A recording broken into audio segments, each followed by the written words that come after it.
Chapter 2 Walkabout, London. Author's note: I have spoken about 1,500 times since I quit school teaching. In every American state and 12 foreign countries, but only 2 audience members in all that time were so provoked to anger by what I said that they screamed insults at me from their seats. One, in 1992, was the son of a very famous economist from California, and the other, in 1998, if memory serves, was a very famous stock speculator in New York. The reason I'm telling you this is that the substance of this chapter, albeit with somewhat different details, is what drove those men to rage. So you've been warned. The idea I'll be arguing here, that freeform education, the variety I call open source education, is of much higher quality than rule-driven, one-size-fits-all, testable schooling, came to me first as a teenage boy when an amazing thing happened to my beloved Uncle Bud Zimmer. I think you'll see what I mean when I tell you Bud's a miracle. Prior to World War II, Bud was a steel worker and a deckhand on the paddle-wheel river steamers which went from Pittsburgh to New Orleans. He was a tough, tough young man. Looked a lot like John Wayne in Stagecoach, and the ladies loved him. But he was a high school dropout. He enlisted to go to war in 1942 when I was 7, and I saw the troop train carry him off one night. Somehow he qualified for officers' candidate school and was eventually shipped off to Europe to join the invasion as a lieutenant. In his platoon was an enlisted man, Al Rockwell, who would one day be heir to the Rockwell manufacturing empire. Mr. Rockwell, a man of strong libertarian principles, insisted on going into combat as an enlisted soldier.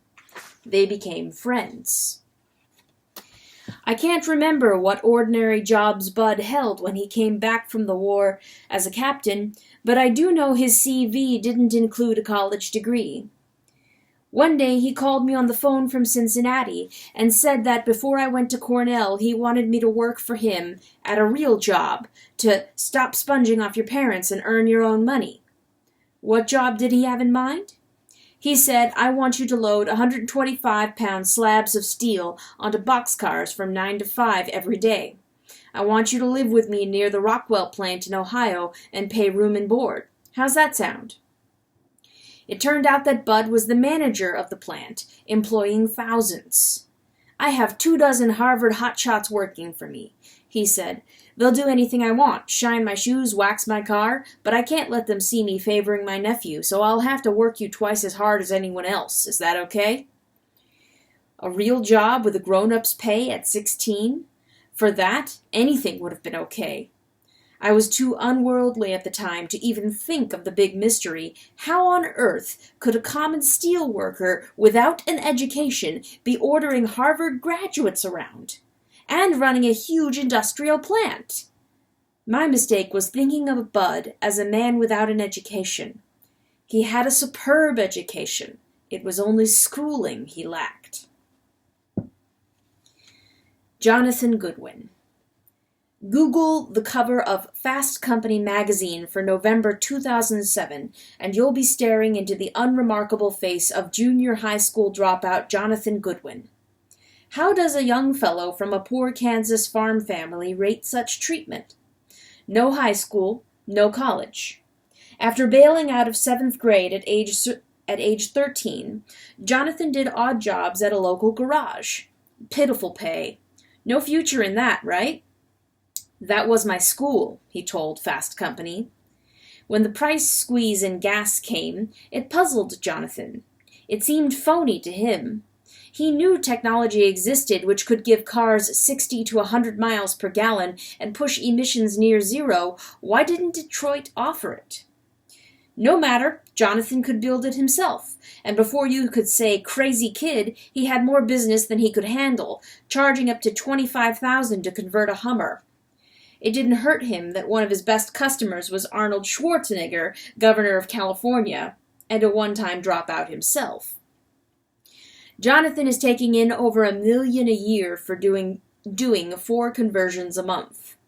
Before he was old enough to vote, he was a self-reliant human being adding value to the community.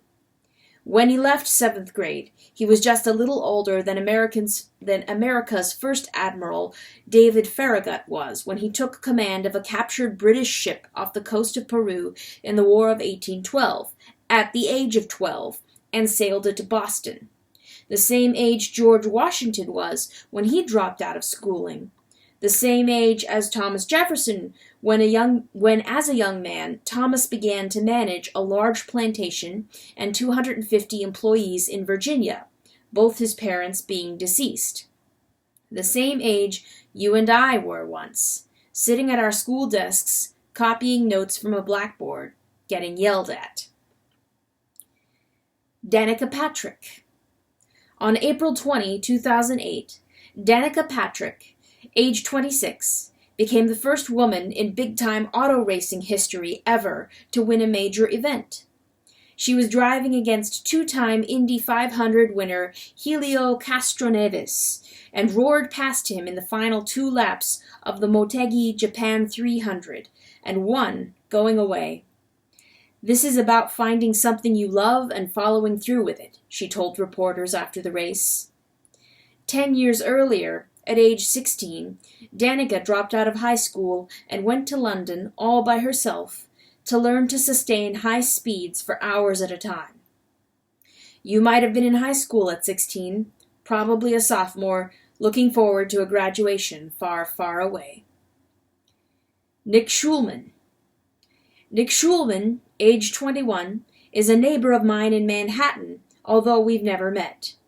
Had I stayed in teaching, it's likely Nick would have attended my junior high school. He might even have been in my 8th grade English class, although he probably wouldn't have been there very often, because it was in 8th grade that Nick became a truant, cutting classes to play pool. Not a good sign, right?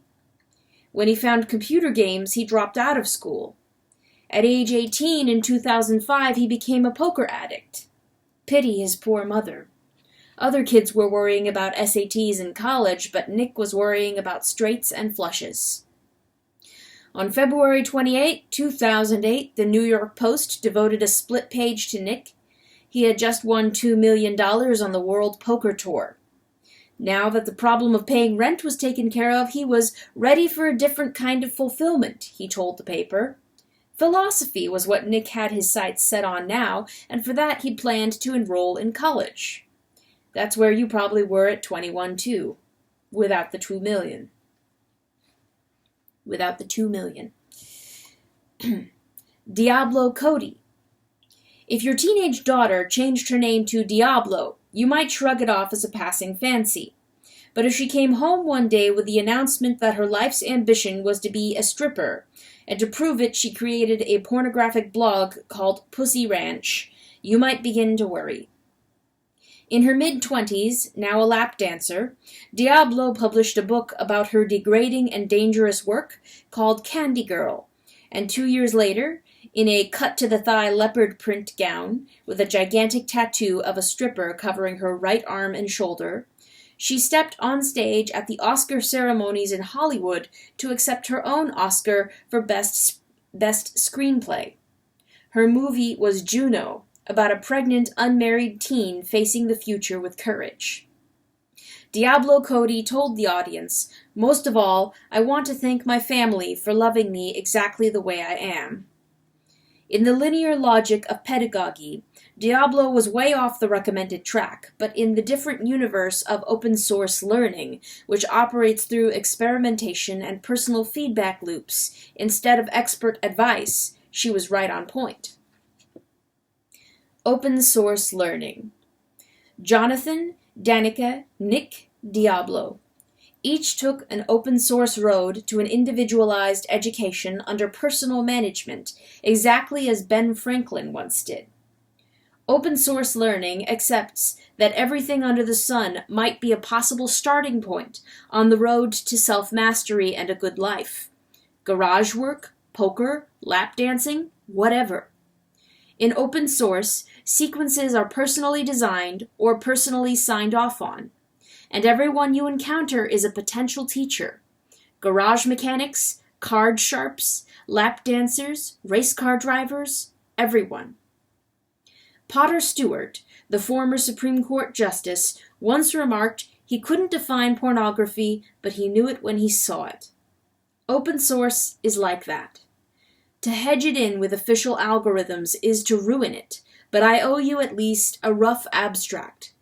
In open source, teaching is a function, not a profession. Anyone with something to offer can teach. The student determines who is or is not a teacher, not the government. In open source, you don't need a license to teach any more than Socrates did. Right there you could feel how different the basic assumptions of open source are.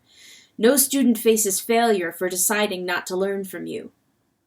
In open source, students are active initiators. It all sounds too undisciplined, I know, but life beyond schooling is exactly like that. You either write your own script, or you become an actor in somebody else's. Shen Wenrong.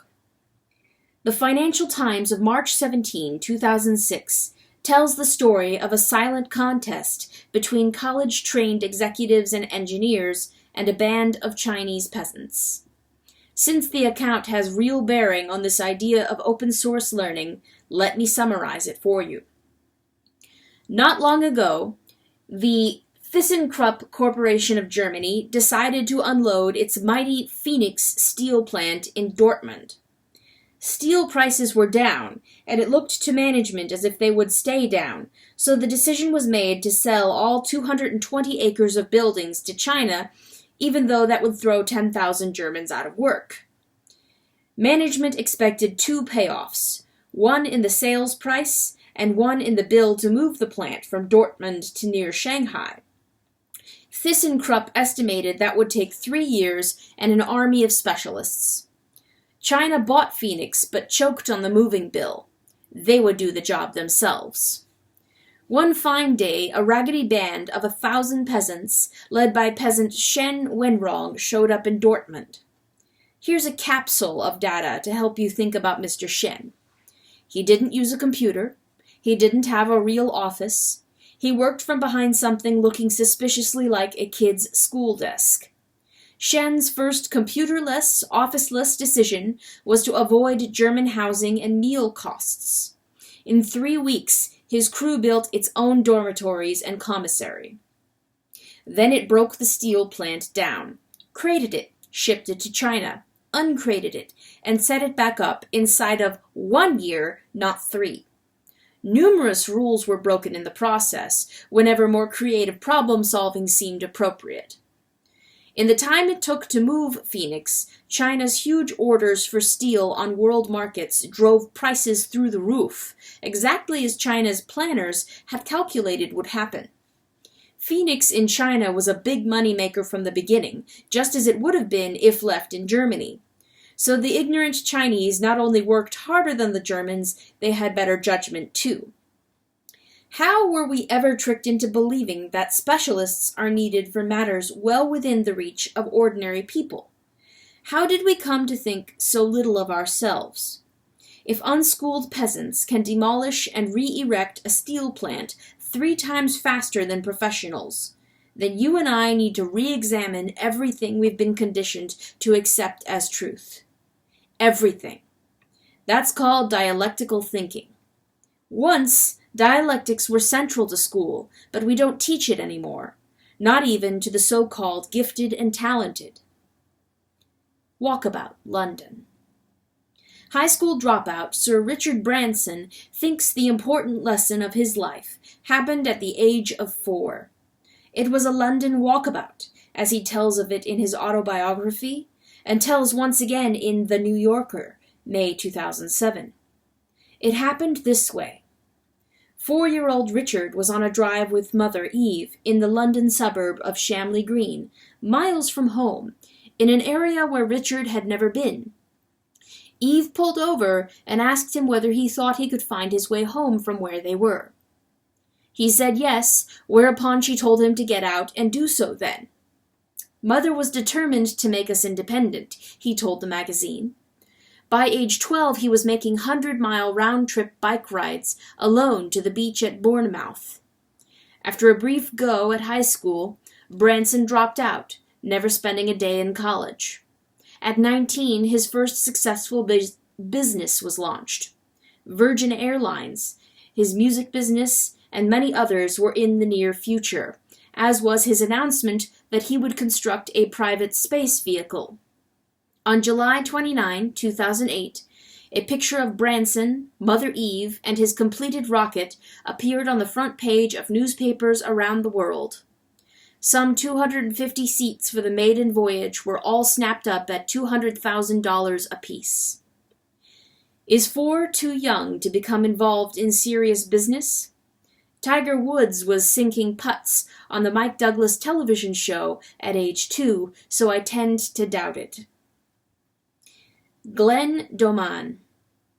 I remember sitting in Glenn Doman's office at the Institutes for the Achievement of Human Potential on Stenton Avenue in Philadelphia about 20 years ago, looking at framed tributes on his walls from the famous of the planet, such as Jackie Kennedy, while Glenn explained how easy it was to teach a baby to read, count, and do basic arithmetical functions. They learn instantly, he said. The trouble comes if you wait until they're 5, or if you spend too much time in review. Every year you delay increases the magnitude of difficulty. Doman has sold 3 million copies of his book, Teach Your Baby to Read, although you're not likely to find a single copy in a school. I went to visit Doman for an odd reason. My daughter, then at MIT, told me he was the laughingstock of her friends. She said it in a phone call from Cambridge, and the minute we finished speaking, I dialed Philadelphia Information, got the number at the institutes, and rang him up, although we had no prior association. We were total strangers to one another. I asked if someday I might visit to see the alleged miracle myself. "What are you doing this evening?" he said. An hour later I was driving to Philadelphia, where I met Glenn in the late evening, stayed in a guest bedroom, and next morning was watching his school in operation. It was a place with no entrance requirements. Glenn took anybody who applied. It was a place where 7-year-olds read real books and grown-up magazines for pleasure. Impromptu, the kids decided to put on a scene from The Mikado for my pleasure, complete with song and dance. I left with a heightened sense of just how far official schooling has dumbed us down. The Human Genome Project. Branson's successful Walkabout and the dirt farmer savvy of Shen are only possible to people with access to the classroom of the greater world. All my life I've been saturated with warnings of how people without diplomas, certificates, and credentials are ruined, doomed to insignificance. You've been warned too, I know. So, how are we to account for Washington and Lincoln, our 2 best presidents, having almost no school between them? How to explain America's 2 legendary industrialists, Carnegie and Rockefeller, both being elementary school dropouts? I mean, why didn't school matter in their day but only in ours? Is this open source thing feasible in the modern high-tech sciences? If you think not, tell me how we got the human genome map from a horrible student, surfer bum, named Craig Venter, and a board-again Christian homeschooler named Francis Collins, who studied whatever he wanted growing up, and for as long as he wanted to study it. No attempt at a balanced intellectual diet or any rigorous discipline imposed from outside. Collins told the New York Times a few years back that Virginia authorities would have thrown his mom in jail if they knew what school looked like in the Collins home. A torch singer at MIT. On April 27, 2007, national headlines announced the firing of MIT's famous director of admissions, Marilee Jones. Jones was dismissed in disgrace after 28 years of outstanding service, during which MIT had granted her its highest honors, and she had become a heroine of the college admissions world nationally. Jones specialized in female recruitment, not an easy sell at a tech school, but during her tenure she tripled the number of women enrolled. At the time of her dismissal, the press quoted students and faculty with characterizations of her service ranging from beloved to irreplaceable. So why had she been canned? Had to be molesting students or something serious like that, right? You'd never guess in a million years, so I might as well tell you. When MIT hired her, Jones lied on her job application about having 3 college degrees. Actually, she had been a nightclub singer in country bars in upstate New York. Philip Clay, MIT's chancellor, told the press such a mistake would never happen again. No more nightclub singers. In future, said Clay, you can almost hear him clearing his throat. In future, we will take a big lesson from this experience. When I read that, I asked myself what lesson could possibly be learned from throwing away a brilliant colleague whose worth was proven, not theoretical. Was the lesson that doing a sensational job is insufficient job protection? For me, the lesson was that Clay himself should be fired. Ingvar Kamprad. Degrees should never stand as proxies for education.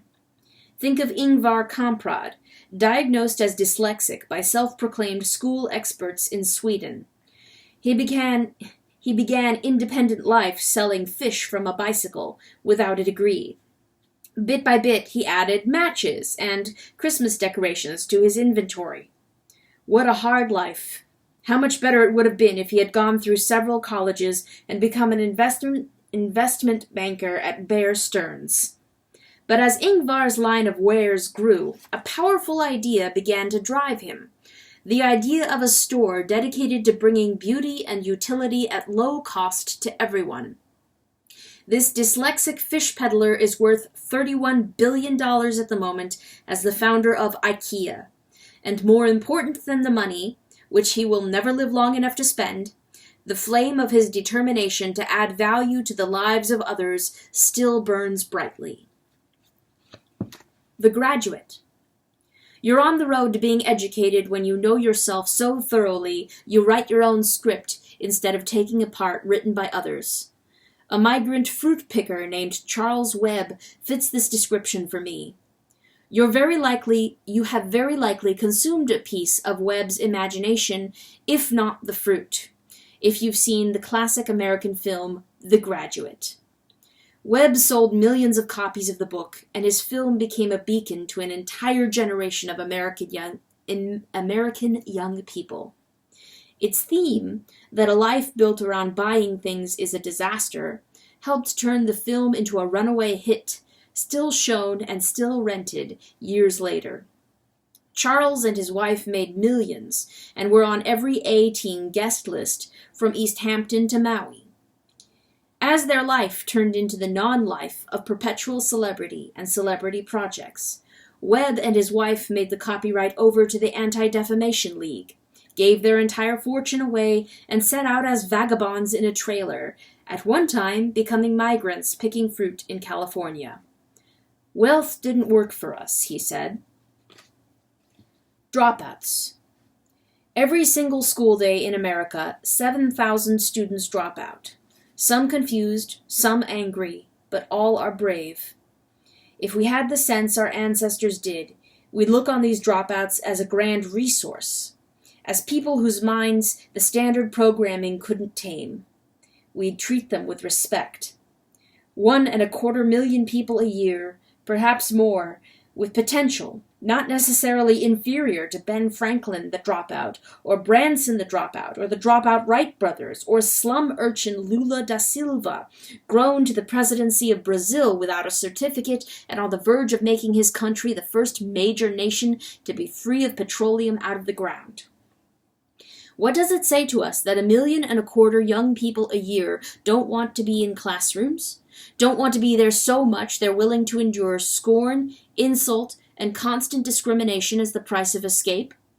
Are they just unfortunates who have earned a future of misery?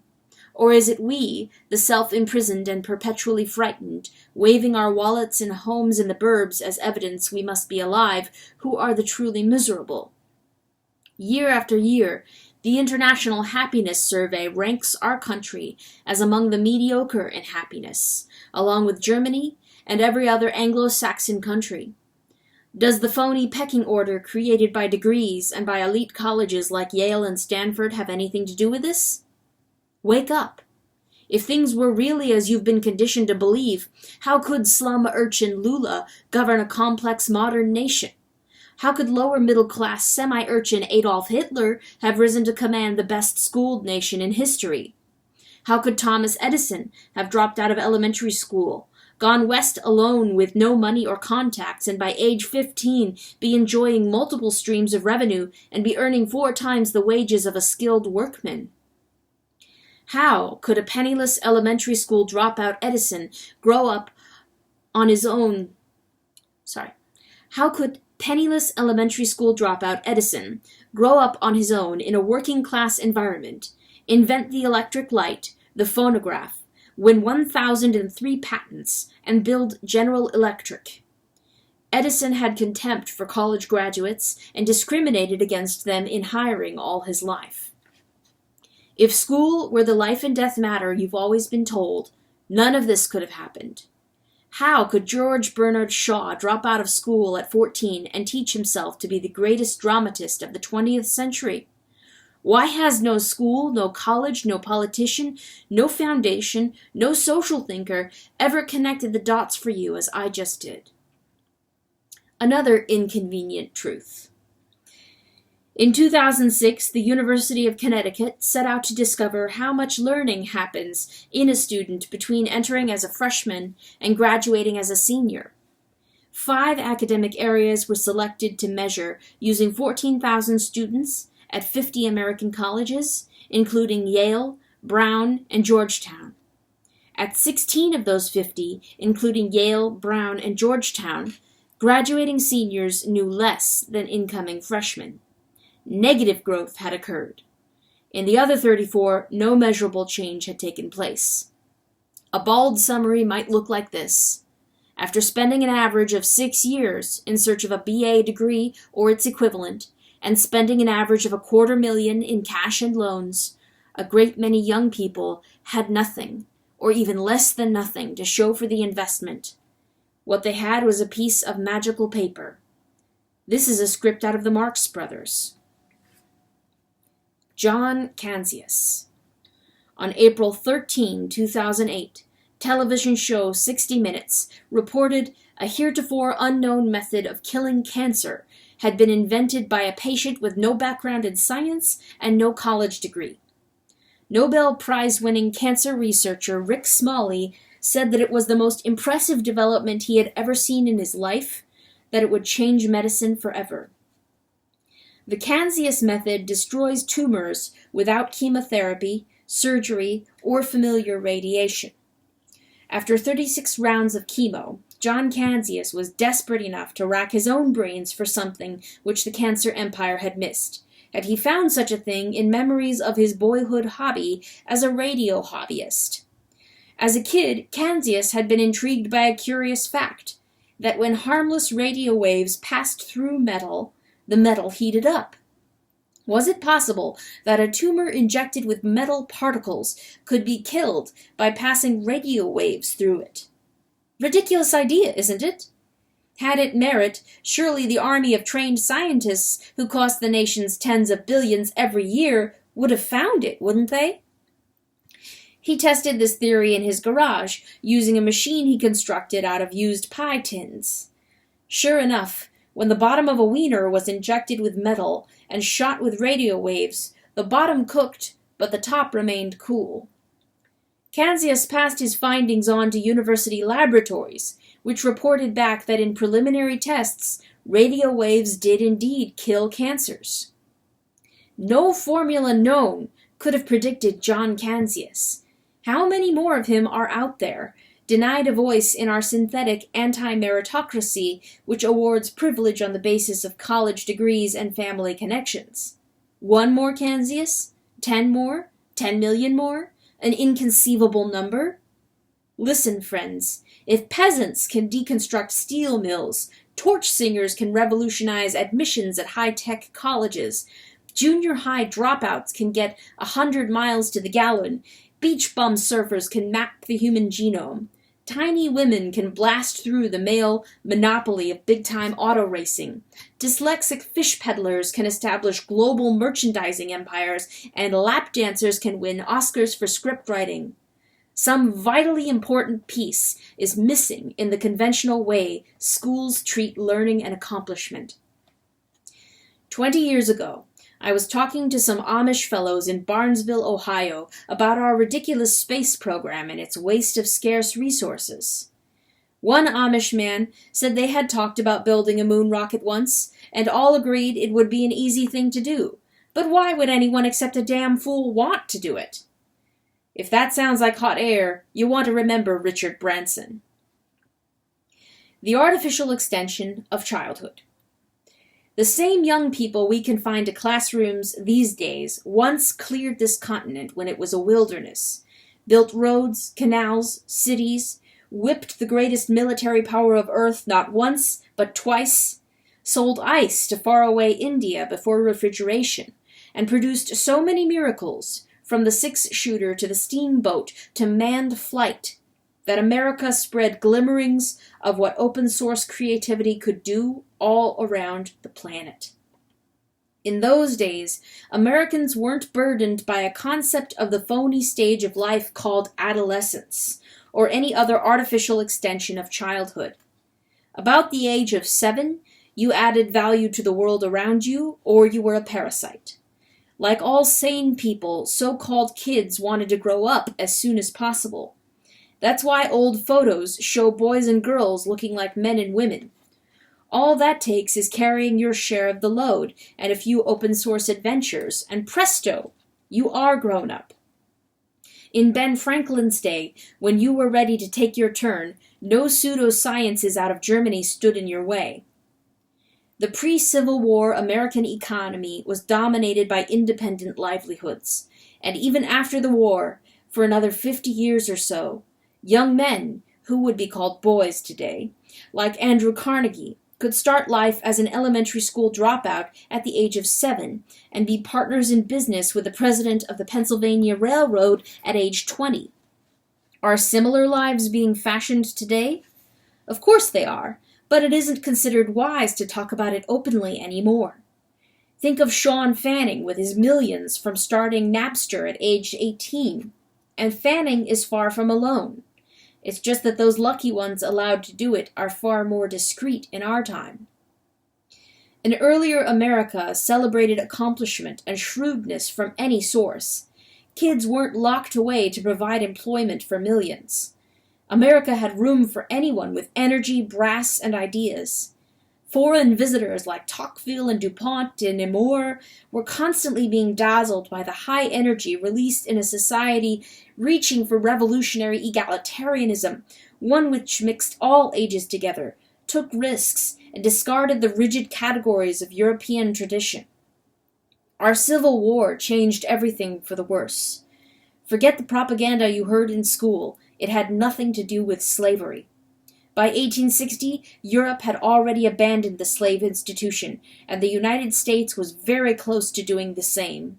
It wouldn't have lasted more than 20 more years, for many reasons, most interesting of which, for me, is the simple fact that wage slaves, free in name only, are much cheaper to exploit and work harder than slaves.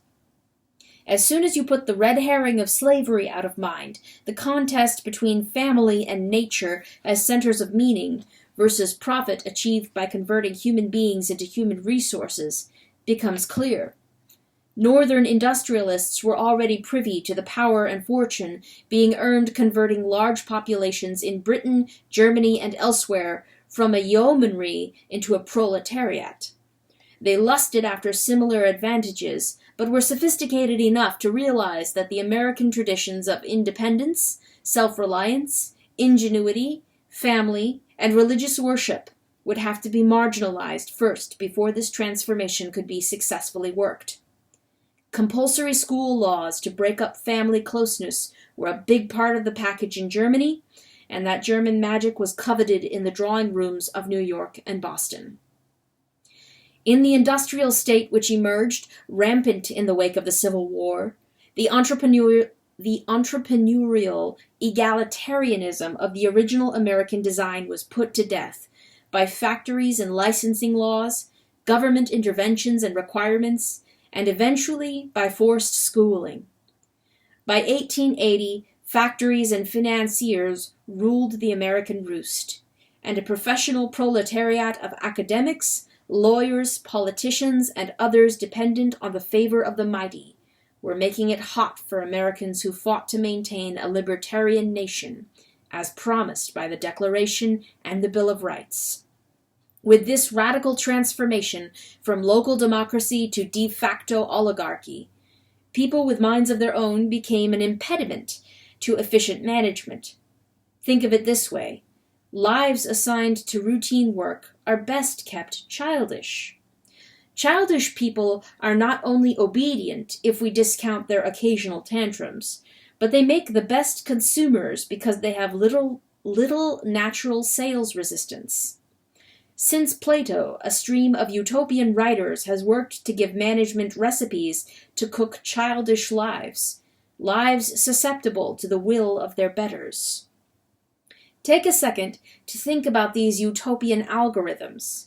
Dividing people from one another and from their natural allies is right at the head of the list, but all require wiping the slate as clean of close emotional ties, even ties to yourself, as possible. Family, deep friendships, church, culture, tradition, anything which might contradict the voice of authority is suspect. An independent mind is the worst danger of all, but 12 years spent in a school chair, and now in front of a computer terminal or television, etc., will convert the most crowded inner life into virtually a blank slate. The trouble with open source learning, as far as policymakers are concerned, is that it almost guarantees an independent mind and character will develop, not a cosmetic simulation of those things which schooling cultivates. Even worse, taking charge of mixing your own education leads to a healthy self-regard, and confident folks are considerably less manageable than anxious ones. So, in the managerial utopia which came to be planned on policy levels after the southern side of our national dialectic was broken by civil war, training of the young had to be preempted, or nearly so, and nets of rules had to replace the trial-and-error feedback loops of open source. Andrew Carnegie, one of the principal architects of the new command and control system, saw its drawbacks clearly. He said it would act to some degree as an anti-meritocracy, denying a goodly number of the best quality people in every field the leadership their merit should have earned them. But on the whole, Carnegie thought it was a fair bargain, exchanging merit for social stability and protection of capital. America's first National Commissioner of Education, eminent Hegelian scholar William Torrey Harris, said in a long essay in 1906 entitled The Philosophy of Education that a prime purpose of the new institutional schooling was to teach self-alienation in the interest of state and corporate security, and that this could best be accomplished in dark, airless corridors.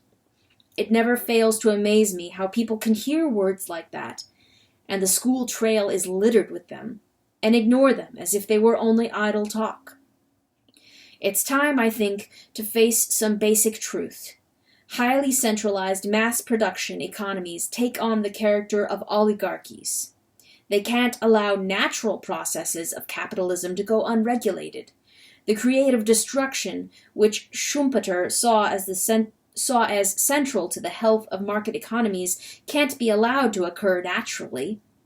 That's what the expression, too big to be allowed to fail, heard so frequently these days, along with its corollary, bailout, should signal to anyone with a modicum of economic training.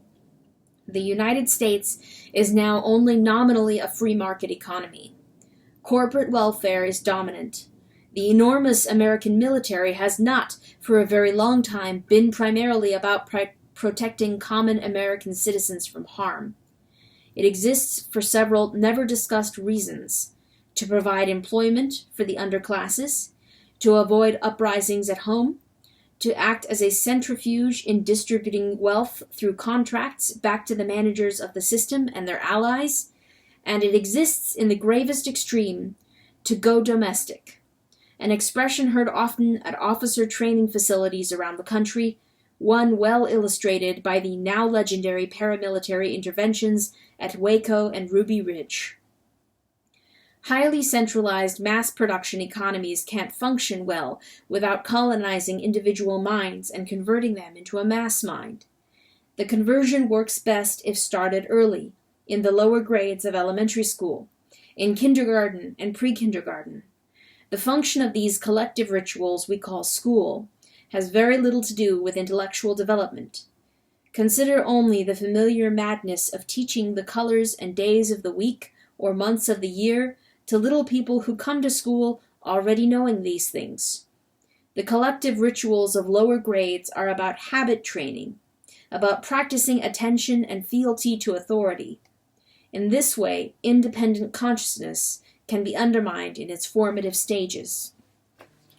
The opposite of mass-mindedness is dialectical-mindedness. A tremendous example of this is buried in the foundational religious documents of Western culture. In the story of young Jesus closely questioning elders in the temple after slipping away from his parents, itself a contrarian action. Indeed, the New Testament is so replete with contrarianism, it's little wonder it plays no part in institutional schooling, although it plays a stupendous part in Western history from the beginning of the modern era until today. Complex minds are always dialectical. Aristotle sets that as a basic requirement of being fully human, but because the reality of dialectical minds is that they always challenge assumptions and take nothing for granted, their presence in large numbers poses acute problems for corporate business and corporate government. Take the matter of personal production as opposed to consumption, production of goods, values, ideas, and marching orders. Colonial and early federal America held the idea of self-sufficiency as the very pinnacle of achievement. The ideal household aimed to produce its own food, clothing, shelter, entertainment, transportation, medical care, education, child care, and social security. A large fraction of the population never got there, but as a city on the hill to strive for, it was an ennobling vision which some families, especially on the frontier, succeeded in making happen. It was this idea of being personally empowered, in contrast to the servile states of Europe and Asia, which acted as a magnet for the world's peoples, not the prospect of 2 cars, a house in the suburbs, and the latest computer junk. Were that vision to have been maintained through forced schooling, it would have destroyed corporations in embryo. Overproduction would have strangled capital accumulation by posing continuous competition. And without capital accumulation, no dominant corporations. Far from production as an ideal, it was consumption that had to be encouraged. School had to train in consumption habits, listening to others, moving on a bell or horn signal without questioning, becoming impressionable, more accurately gullible, in order to do well on tests. Kids who insisted on producing their own lives had to be humiliated publicly as a warning to others. Producing yourself is the ultimate form of production. For many years, America's promise to the rest of the world's peoples was that if they could only manage to get here, no feudal order would thwart that dream. But after the Civil War, the argument between entrepreneurial values, which inevitably celebrate open-source learning, and industrial values, by their nature feudal, was over. When the smoke cleared 50 years later, the imitation sciences of pedagogy and psychology had been imported from northern Germany, pressed into service through the school institution to create a proletariat. Familyless, landless people with only weak ties to religion, tradition, or culture. Even the middle management and professional strata are best seen as proletariat too, a professionalized proletariat, only lightly rooted in its relationships to people, places, or principles. To enlist public opinion behind this utopian transformation, a pathological state of youth, heretofore unrecognized by history, was designed by G. Stanley Hall of Johns Hopkins University. He called it adolescence, and debuted the condition in a huge 2-volume study of that name published in 1904. Trained in Prussia as a behavioral psychologist, Wilhelm Wundt's first assistant, Hall, immensely influential in school circles at the beginning of the 20th century, identified adolescence as a dangerously irrational state of human growth requiring psychological controls inculcated through schooling. As John Dewey's mentor at German-inspired Hopkins, Hall's invention seemed to justify the extension of state schooling into the teen years, institutionalizing the most productive fraction of humanity for psychological treatment. In confinement with poorly educated employees of the state given a virtual monopoly over training the young. In this dazzling coup, the teenagers who had helped build the new nation were now officially deprived of fully engaged lives such as Edison or Carnegie had once enjoyed.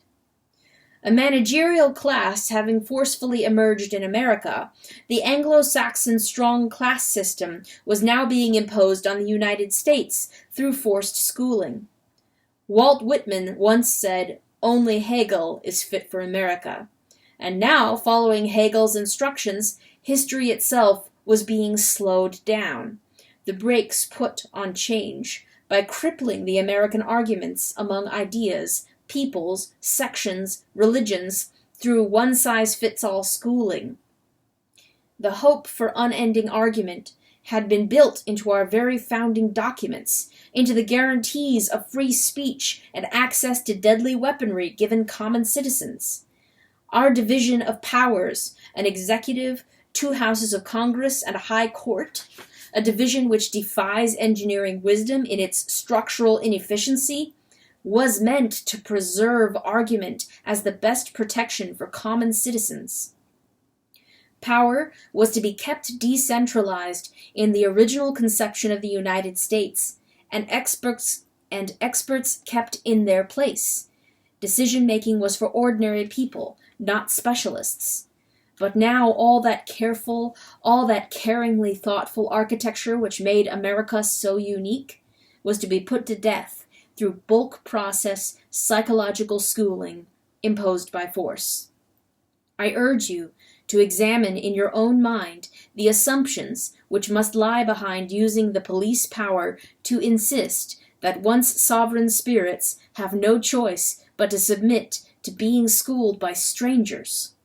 Surely this is one of the most radical acts in human history, not the least of its breathtakingly radical assertions being that you must attend for your own good.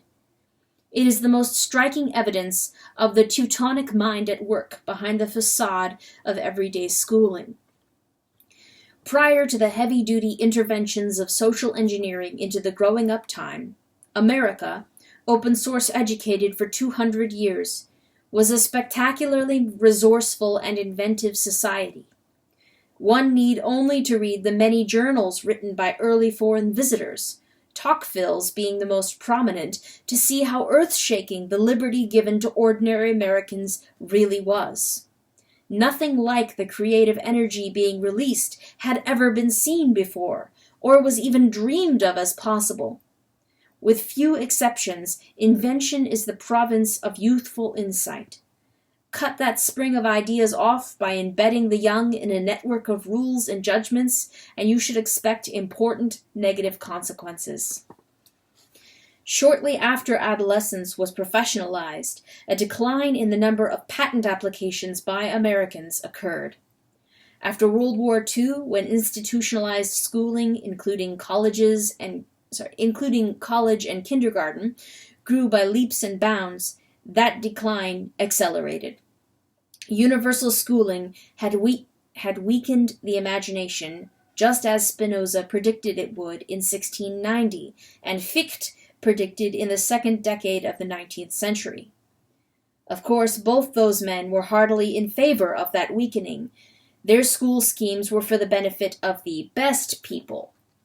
But if those relative ancients could work out the school mechanism and its negative effects long before it existed, surely you can too.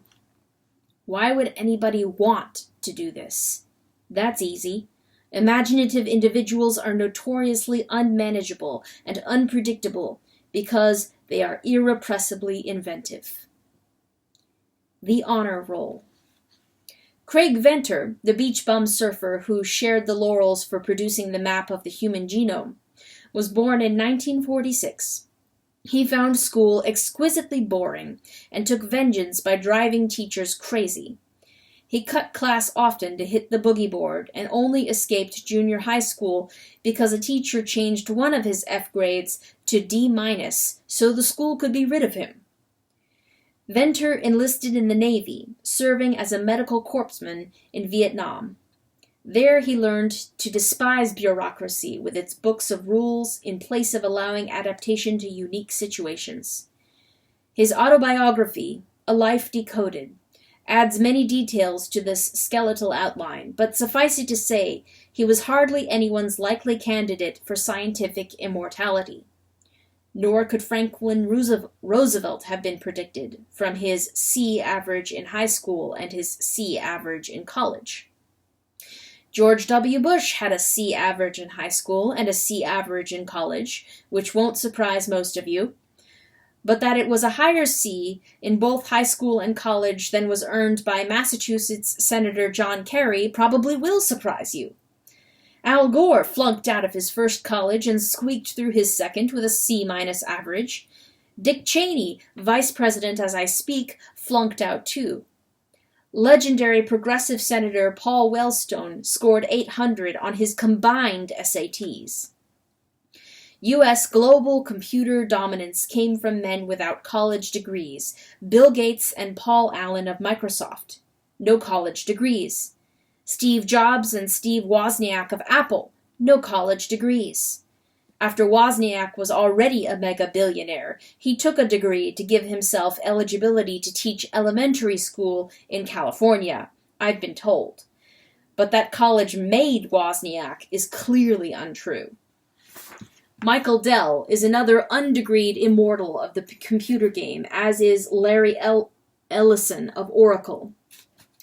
Ted Turner, founder of CNN, dropped out of college in his freshman year. William Faulkner's high school grades were too horrible to get him into the University of Mississippi, but after service as an officer in World War I, he was given a waiver and enrolled. In Faulkner's first and last term, he received a D in English and dropped out in disgust, never to return. Warren Avis, the man who pioneered auto rentals at airports, decided college was a waste of time and never even applied. Edward Hamilton, the nation's largest independent mail-order book dealer, wrote me that the advantage he had over his competition at the beginning was that he hadn't wasted his capital or time on college. Paul Orfalia, the highly intelligent, soft-spoken founder of Kinko's, was not regarded as very bright by his high school, as he tells in his memoir, Copy This. Sean Fanning, whose invention of Napster at age 18 almost ruined the commercial music industry, was hired by that industry in 2007 for millions of dollars to design a plan to save it. Sean had no college degree and currently has no plans to get one. Lew Wasserman. Lew Wasserman created modern Hollywood almost single-handedly with his colossal MCA talent agency. He had no college and virtually no seat time in high school, although he did earn a diploma, although not in the customary fashion. Starting at age 13, Wasserman quit school, working instead as a movie usher on Hollywood Boulevard. He was trusted sufficiently to be given keys to open the theater in the afternoon. That privilege gave him an idea how to get a diploma without attending class, through a trade with the school principal. On Wasserman's part, he would smuggle out prints of the latest films from the theater, get them to the high school long before the movie opened, screen them for a low admission fee for students, give the money to the principal to buy band instruments and football equipment, and then rush the prints back to the theater before anyone arrived, with no one the wiser. That's called quid pro quo. He was 13 when he began to employ that ancient Roman principle. With the time saved by not copying from the blackboard, Wasserman used the hours to think up brilliant show business contracts which are still studied in law schools as models of the genre. With those contracts, he signed stars like Fred Astaire and the Gish sisters into his new MCA stable. Warren Buffett.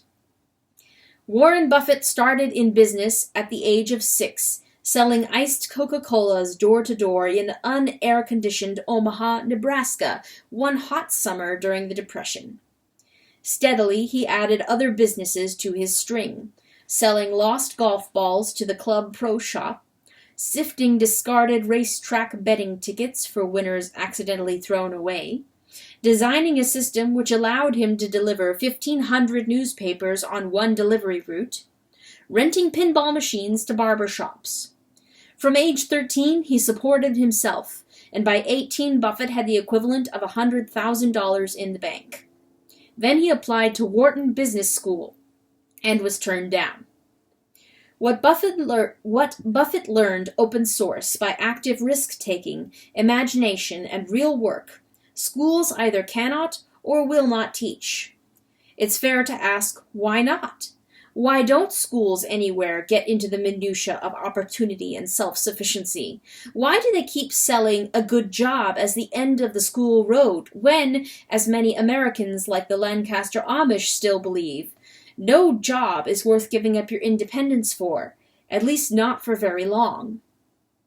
Consider what society would look like if 65 million trapped schoolchildren learning to be consumers were suddenly set to actively imagining themselves in independent livelihoods, adding value to the rest of the community, imagining themselves as producers instead of bored consumers. Wouldn't we soon be overrun with Buffetts, Venters, Wassermans, Danica Patricks, and Diablo Codys?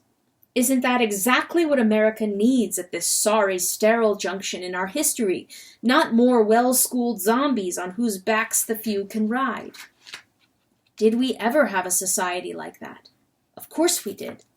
Take yourself back to the days of Ben Franklin's Philadelphia, where the crackling energy of limitless possibility was everywhere. In a society where ages were mixed together promiscuously, where anyone could take a turn when they felt up to it, where possibilities popped like firecrackers. Boston was another example of this.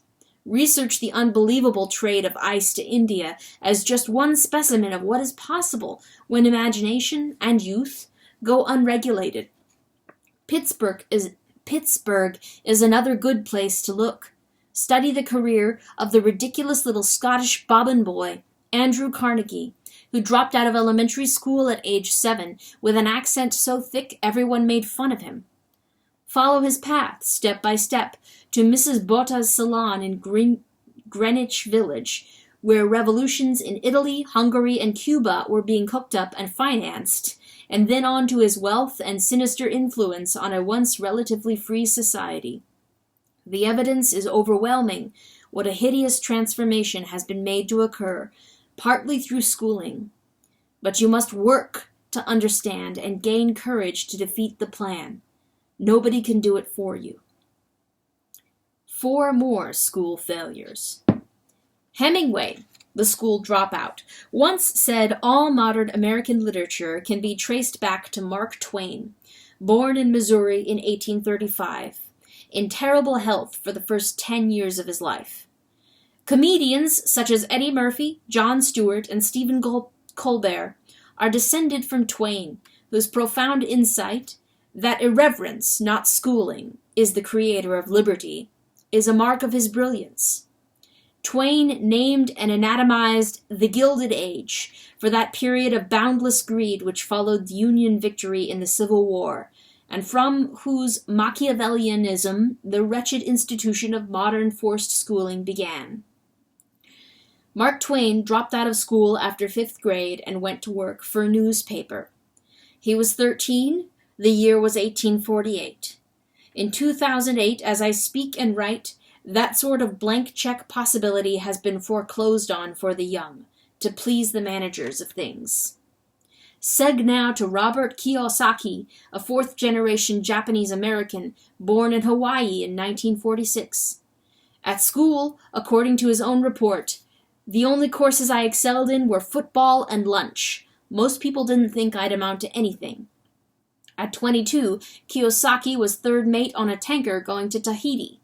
Shortly after, he joined the Marines for 6 years, and after discharge, started his first business, which failed. He lost everything, including his marriage. But at 37, his first break came when he studied with Buckminster Fuller, the Harvard dropout, who showed Robert that the deepest learning arises from mistakes and failure. Kiyosaki says today that if he ever builds a brand new educational system, he will build it around making mistakes. That's almost the operational definition of open source education, sharpening your own personal feedback loops through experience and mistakes. From penniless bankrupt to wealthy man took Robert 8 years. You've heard of him as the author of Rich Dad, Poor Dad, a kind of teacher's masterpiece. Many consider him one of the finest teachers alive in the world today. Kindness over profit. John Mackey, founder of the Whole Foods market chain, and Kip Tindall, founder of the Container Store chain, roomed together in Austin, where they played poker a lot, while trying, not very hard, to get through the University of Texas. Both eventually dropped out, Mackey to open a health food store, Tindall to honor his obsession, which was to help people organize their messy lives. In time, Mackey's health food store became Whole Foods Market, the nation's leading natural food emporium, and Tindall's organizational dream turned into the Container Store, a unique national chain without any clear competition. Both men found a way to add value to the world around them after they dropped out. They took their turn when the time was right. Who knows whether their grand success would have happened had they waited for a degree, or 2 or 3. Mackey and Tindall had worked out a common philosophy as young men back in Austin, a radical philosophy which no business school in America would dream of teaching, that the primary purpose of business is not to make money for owners and shareholders, but to satisfy customers. Such a point of view would be unfathomable to the B-school crowd everywhere, though oddly enough the Adam Smith who wrote Theory of Moral Sentiments would understand it without difficulty. Smith regarded the insatiable desire to make a lot of money as a mental disease, as do I. Treating customers as if they matter more than profit should sound tantalizingly familiar to you, if you've been paying attention. It's an echo of Paul's directive that loving your neighbor and your enemies is the only way to win at life. The educated spirit can see through the illusions of winning as only dark phantasms, thoroughly conditioned in school by constant petty competitions and superiority-inferiority symbolisms. Education, not schooling, teaches what really matters, that adding value to others is the only way to add value to yourself. If you aren't useful, you must be useless, and nobody wants that. The real wealth society throws away when it allows crazy social and political leadership to stigmatize and even commodify school dropouts, and those without college degrees, is incalculable. For every John and Kip, Ingvar, Edison, Danica, or Lew Wasserman who survives the prejudice, many more are crushed by it and just give up. The most reckless failure of our modern American nation is how we waste people in the interest of keeping systems efficient. Systems won't protect us in the time of the sweat bath we've entered. Systems can't heal the diseased economy which system thinkers have built. Only sovereign human spirits intact can do that, the kind which can't be fashioned in factory schools. We used to make steel. Now we make bubbles. With the strangest economic bubble of them all being the swollen and cancerous school bubble. Early childhood to graduate college, a utopian growth which costs much more than any dividends it yields. It breaks families, intellects, characters. It visits incompetence on tens of millions. It's a black hole of negative energy, draining vitality from national life. Just losing the young from the everyday world had pernicious effects, cumulative ones. We lost our libertarian momentum in the wall-to-wall conformity well-regulated corporate life demands. We lost our unity, our cohesion, in the face of the many divisions and disconnections confinement schooling requires. After the post-World War II boom years of the 1950s, school, one-time servant of corporate America, morphed into the largest corporation of all. It became the master corporation bleeding resources from the productive economy in a parasitic relationship which had no governor on its growth, just as cancer cells have no limits until the host dies. We used to make steel, now we make bubbles. Vast synthetic rushes of enthusiasm for real estate, high-tech, healthcare, prison construction, whatever the schooled public, lacking ability to think for itself, can be stampeded into clamoring for. But the weirdest bubble of them all is the school bubble. Kindergarten through graduate college, which robs the economy of the material resources, and more important, the fresh vision needed to move our sick society in a new direction. By the beginning of the 21st century, the lion's share of revenue at American automakers came not from cars, but from sophisticated games with money.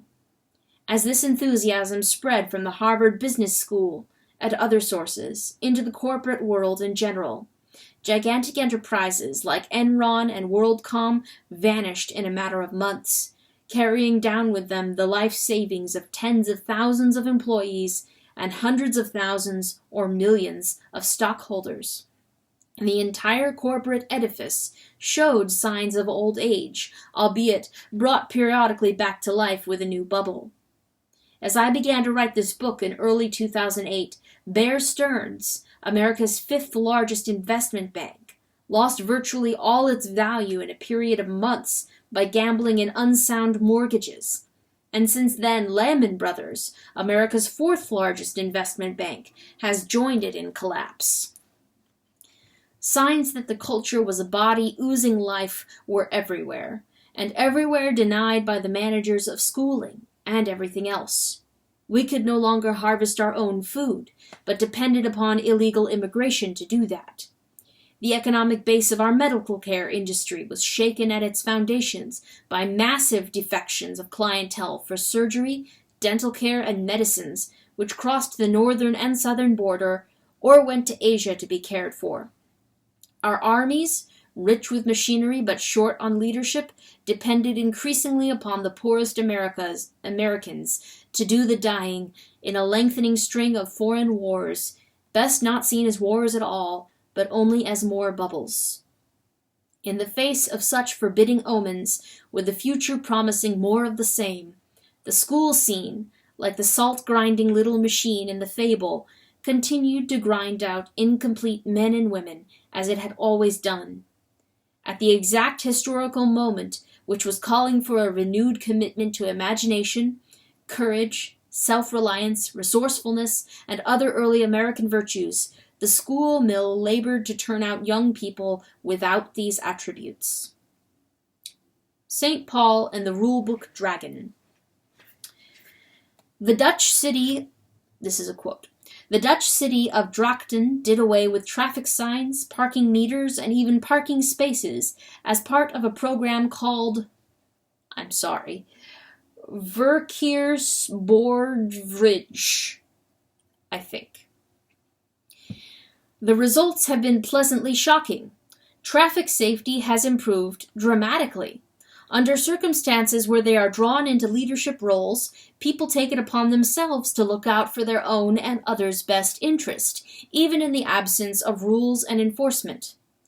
paraphrased from Jonathan Zittrain, The Future of the Internet, pages 127 through 128. St. Paul's New Testament letters to the congregations, which later coalesced into the Christian movement, have something to say to us all about what needs changing in the way we school. For Paul, excessive regulation ruins the quality of life and corrupts leadership by requiring bureaucrats to enforce the rules, and more officials to regulate those officials, ad infinitum. In many different words, Paul repeats over and over that the new congregations won't find salvation by following the old rules. Eliminate the religious background for a minute, and what Paul faced was the school problem of our own day. The conflict between interest groups whose income and status derives from keeping things as they are, and an insurgency whose needs have been neglected by the entrenched management and which demands profound change. Translated into contemporary idiom, Paul says, make up the rules as you go along to fit individual cases. As long as the root principle of love is honored, then things will work out. The political establishment of Paul's day was the ancient Israel of the Mishnah, a stupendous collection of rules for even the most obscure circumstances, like the height from which someone should pour water on a manure pile. Like modern bureaucratic schooling, there can be little adaptation to a particular case. The system is wedded to certainty. Find a thief, cut off his nose. Find an adulteress, stone her to death. When in doubt, don't think, follow the rules. The new insurgency traveled a different road. If someone steals your coat, give him your cloak too. If someone strikes your left cheek, turn the right one to be struck too. Unto this last, pay workmen who labor half a day the same wages as those who labor a whole day. Rule-book people find these pronouncements maddening, incomprehensible. Our forced schooling has brought back the rule-choked social environment of Paul's day, and our surveillance society has provided the technology to punish deviance which Paul's lacked. Through the three-headed rule monster of school and college, corporations and government, American society has been radically de-individualized. 1 in every 5 American jobs is some form of oversight over the behavior of others. It is 6 times more likely you will end up in jail in the United States than it is in communist China, which now possesses the ability to ruin America economically by cashing in its loans to us. 6 times more likely to rot in jail here than in China. All by itself, that fact should cause you to reevaluate the road that leadership, of all of our political parties and corporations, has committed us to walking. It is the schools which keep us on that road. The insurgency of 21st century America, still disorganized, but daily becoming less so, has made its presence felt through the explosive growth of homeschooling, through the internet, and through various novel areas of crime.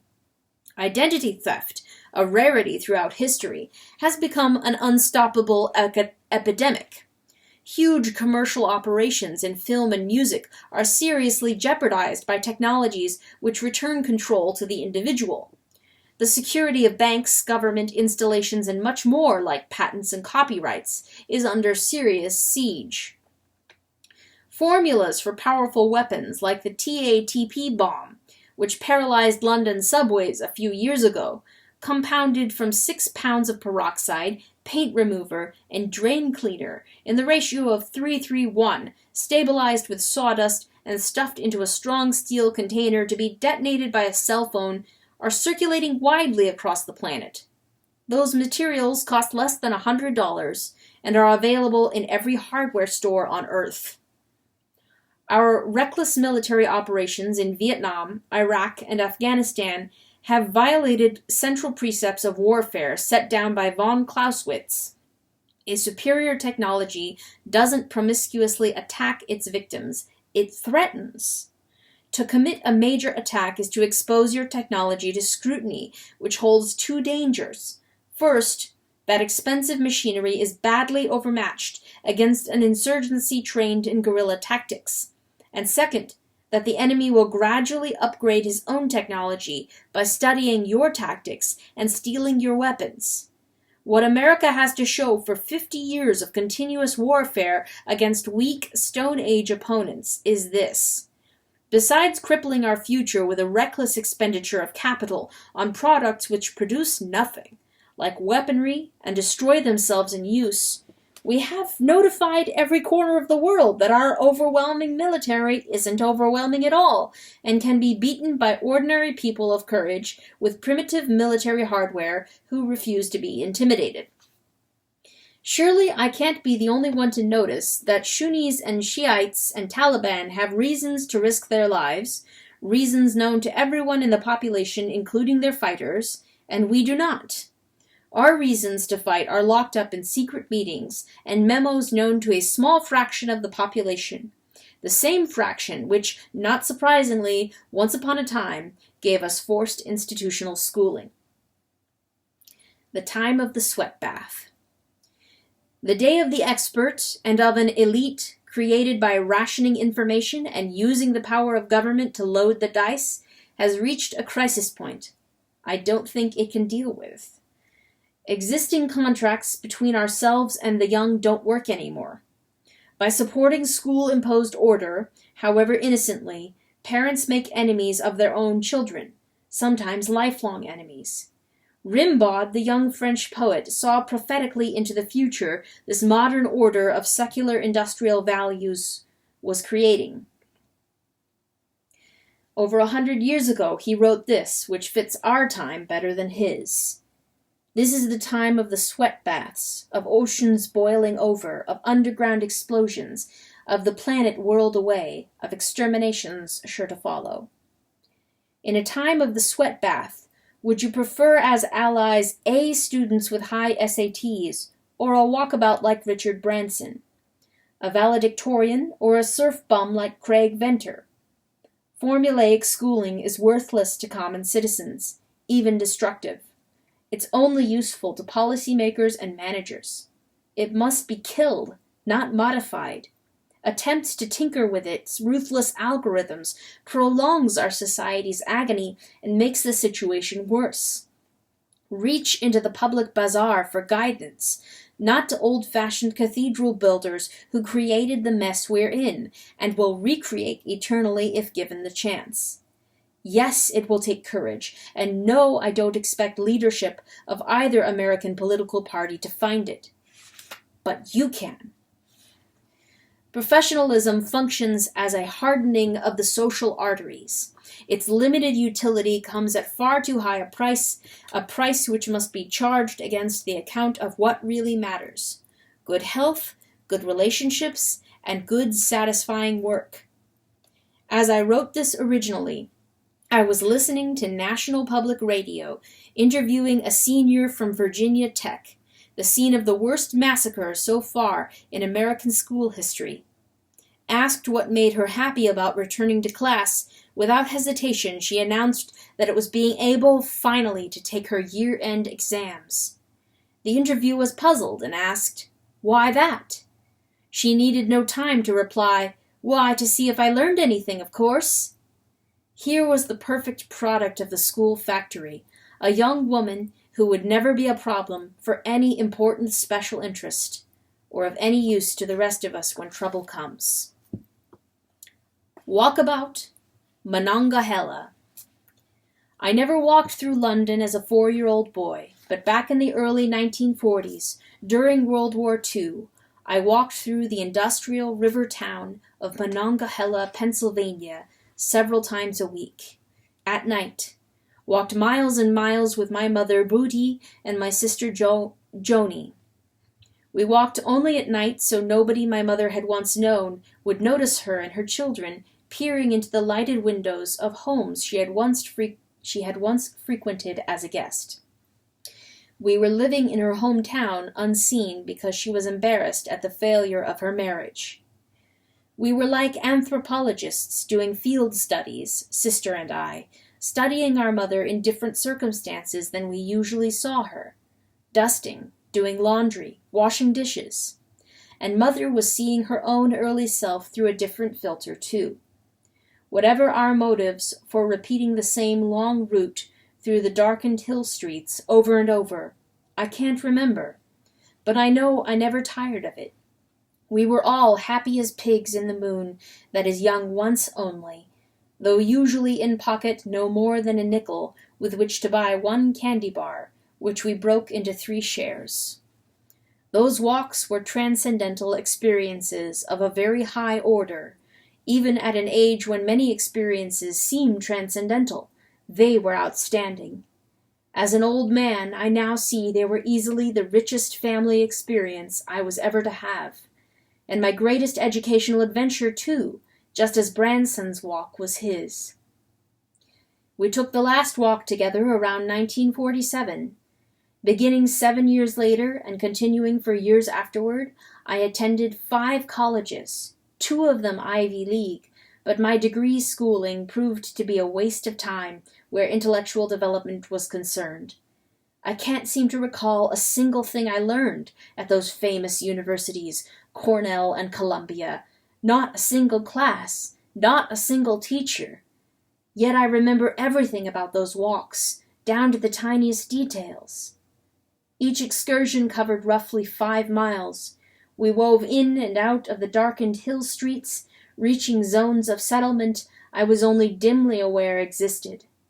I still hear our footsteps crunching the fall leaves, or the winter snow, or sloshing through the spring rains. I can hear our hushed whispers. Every house had a story, and Mother knew all of them. Many had a symbol in the front window telling the world that some man inside had gone away off to the wars. In some windows there was a special symbol. I seem to remember it was a gold star, like they used to give to the best school children for exceptional work, a symbol which declared the man had died in service to the rest of us. The presence of death on our walks added something wonderfully deep and profound to the rambles, a sadness reminding me at the corners of consciousness that someday my mother would be dead too, and my sister, and myself. From time to time, Mother would reminisce what a particular soldier or sailor, once her schoolmate, had been like as a living boy. For a little fellow, this was like being confronted with ghosts. It was a stunning drama. How dull those walks and those deaths made all my toys. In the face of a dramatic reality that ennobled, even the most ordinary toys were less than insignificant. They were humiliating by contrast, unspeakably childish. Real stories help a boy grow up. Toys beyond a point reached in early childhood retard the hard road to maturity. I learned more about mother and sister from those walks than I could fully comprehend back then. Today I realize that the personal information gathered incidentally as we walked was the most important data I was ever to have about who we Gattos and Zimmers really were. The walks were open source learning of the highest order. I'd gladly trade Cornell and Columbia for more of them. 65 years have passed since the last walk. Reflecting on what I learned that way without effort tells me the most powerful educations are always put together open source. They can't be achieved from somebody else's idea of which controlled inputs under which artificial conditions produce the best outputs. The analogy of education with laboratory science is a game for fools, learned fools who have damaged lives beyond numbering, ruined the promise of America, and have brought us face to face with a bleak future unless the expansion of the schooling bubble can be reversed. The rigid stupidities of forced schooling, its linear logics, its bell curves, its buzzers and tests and multiple humiliations, its resort to magical spells, fills me with rage these days as an old man. Real education can only begin out of a foundation of self-awareness. Know the truth of yourself, or you are nothing but a pathetic human resource. Your life will have missed its point. These are my reflections on Richard Branson's Walkabout, and my own, and on the crime schooling commits daily by turning its back on open source learning. In 2007, an indomitable Australian woman, Eleanor Sparks, and her friends conceived, organized, and staged that continent's first national homeschool convention. It was staged serially in 10 major cities coast to coast, including Hobart, Tasmania. Walkabout London was the keynote speech for that convention.